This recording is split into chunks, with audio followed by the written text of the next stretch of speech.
For our recall, let's play fact or bluff. Say fact if the statement is true and bluff if the statement is not true. First question. The atomic number and chemical symbol of carbon as shown in the picture is a fact or a bluff? It is a fact. You're correct. The second question is, the correct electron configuration of carbon is 1s2, 2s2, 2p5. Is that a fact or a bluff? It is a bluff. The Lewis dot structure of carbon is this a fact or a bluff? It is a fact. Carbon atoms can form covalent bonds with other atoms. Is that a fact or a bluff? It is a fact. These are the key questions for you to ponder upon finishing this video lesson. What are the uses of organic compounds? What are the examples of organic compounds? And what are the properties of organic compounds? Organic chemistry is a branch of chemistry that studies carbon-based compounds known as organic compounds. Approximately 90% of the 12 million known chemical compounds are organic compounds. The fuel used in cars and stoves, the food that you eat, the clothes that you wear, even the human body is composed of organic compounds. The basic element of all organic compounds is carbon. Carbon is so unique and special because it is the only element that has the ability to bond with other carbon atoms in long chains and rings, forming single, double, or triple bonds with another carbon or another element. One of the common organic compounds is hydrocarbon. It contains carbon and hydrogen only, which are covalently bonded. Hydrocarbons are known as simplest organic compounds. Hydrocarbons can be classified according to their structure, which can be aliphatic or aromatic.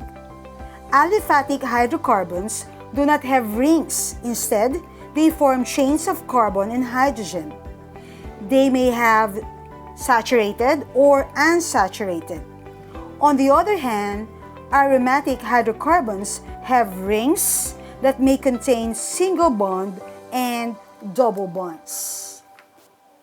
Alkanes are hydrocarbons in which all carbon-to-carbon bonds are single bonds.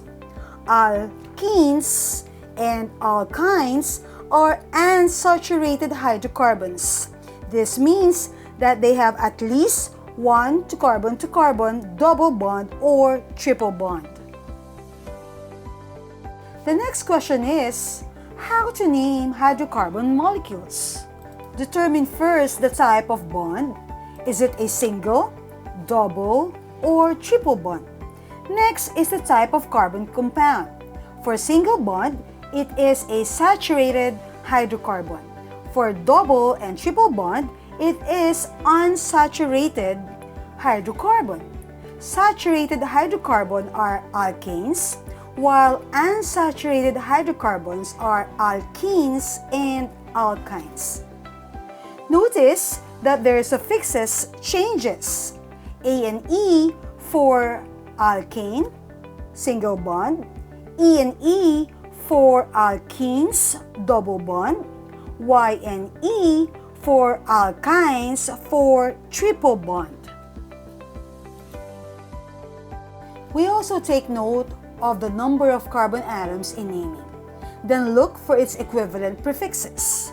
1 for meth, 2 for eth, 3 for pro, and 4 for but, up to 10 for dec. Now let's start with a straight chain alkane. We learned that alkane is saturated hydrocarbon that contains single bond. The general formula is CnH2n plus 2, where N is the number of carbon atoms. Let's have an example. If the value of N is 5, it means that it has a 5-carbon atom. Using the general formula, let's substitute the value of N, then multiply 2 and 5, it will become C5H10 plus 2. Next, add 10 and 2, so our molecular formula is C5H12. This is also called pentane. Why pentane? Because it has 5 carbons. The prefix is pent. It is an alkane, so it is a single bond. So we use the suffix ane. This is the structural formula of pentane. Alkene is unsaturated hydrocarbon that contains one or more carbon-to-carbon double bond. The general formula is CnH2n. Again, like in alkane, N signifies the number of carbon atoms. Let's have this example. If the value of N is 6, it means that it has 6 carbon atoms. Using the general formula, let's substitute the value of N. Multiply 2 and 6, then the molecular formula is C6H12. It is named as hexene. Also, this is the structural formula of C6H12. Alkyne is also an unsaturated hydrocarbons. The general formula is CnH2n minus 2. Let's have this example. If the value of N is 6, it means it has 6 carbon atoms. So using the general formula, let's substitute the value of N. Multiply 2 and 6, the product is 12, then subtract 2. So the molecular formula is C6H10. It is named as hexyne, and this is the structural formula of this compound. Let's go to organic compounds and its uses. Methane is black in color. It is used in making motor tire and printing ink. It is used in the production of light and energy, in the making of methyl alcohol, formaldehyde, and chloroform. Butane in liquid state is used as LPG fuel. Ethylene is used in fruit ripening and fruit preservation, in making mustard gas, and in the form of anesthesia. Acetylene is used in the production of light. Oxyethylene flame, in the form of narcotin anesthesia, in making neoprene, which is an artificial rubber, and in artificial ripening.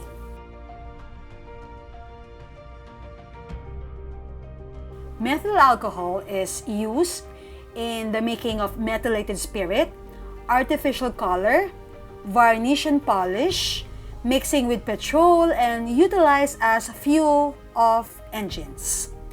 Ethyl alcohol is used for making wine and other alcoholic drinks, tincture, varnish and polish, and in the form of solvents. Acetone is used in making varnish, cordite, clothion cellulose, artificial silk, synthetic rubber, sulfonyl, chlorodyne, and chloroform.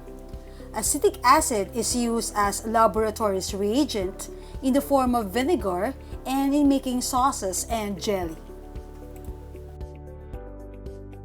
Glucose is used in making different types of wine, in sweets, and in preservation of fruits, juices, and also for medicines like gluconate. Benzene is used in the form of solvent, is used in dry cleaning by mixing it with petrol and used as a fuel for engines. Benzoic acid is used in the making of drugs as preservation of fruits, juices. Ether is an anesthesia, a solvent, a coolant, and used in the production of alcohol. Phenol is used in the production of carbolic soap, in the form of insecticide, and also for aspirin. Benzaldehyde is used in color industry, also in the manufacturing of perfumes. Now, it's time to put on your thinking cap. We will try to answer some questions. You can pause the video if you want extra time. Let's have the first activity. Complete me. Just fill up the table, write the correct prefix, indicating the number of carbon atoms, and the correct hydrocarbon name.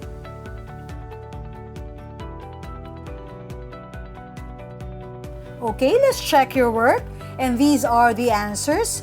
If the number of carbon atoms is 3, and the suffix is A and E, so the hydrocarbon name is butane. For 5 carbon atoms with E and E as a suffix, we use pentene. For 7 carbon atoms with the suffix Y and E, we use heptene. And lastly, for 9 carbon atoms with the suffix E and E, the hydrocarbon name is nonene. For activity 2, from the title itself, molecular formula, please, you will just give me the correct molecular formula of the following hydrocarbons for butane, propane, octene, and decane. Make sure you use the general formula that was given to you. So these are the correct molecular formulas for butane. We have C4H10. For propane, C3H4. For octene, C8H16. For decane, C10H22. I hope you got a perfect score on activity 2. For the third activity, you will just supply the correct letters to determine what is being described in the given statement. Let's have number 1. It is used as anesthesia, solvent, coolant, and in the production of alcohol. And the answer is ether. Number 2. It is used in the production of carbolic soap in the form of insecticide. The answer is phenol. Number 3. It is used in the treatment of urological diseases. This is urotropine. Number 4. It is used in the making of drugs as preservations of fruits, juices, and etc. The answer is benzoic acid. Number 5. It is used in making local anesthesia, and the answer is ethyl bromine. Number 6. It is used for making medicine for throats and in making chewing tablets, and the answer is formamint. Number 8. It is used for the production of caps of bottles of acid, also in the making of body of accumulator cells, and the answer is polystyrene. Number 8. It is used in the form of germicide or insecticide, and the answer is gamexine. Let's go to number 9. It is used as fire extinguisher. The answer is carbon tetrachloride. Number 10. It is used in the form of solvent in dry cleaning by mixing it with petrol and used as a fuel of engines. And the answer is benzene. For activity 4 entitled Checkmate, you will just complete the table by putting a check mark in the appropriate column. use your thinking cap. You can pause the video in answering this activity. And these are the answers for this activity. I hope you got a perfect score, class. Check it very well, okay? Thanks for watching. I hope you had a fantastic day.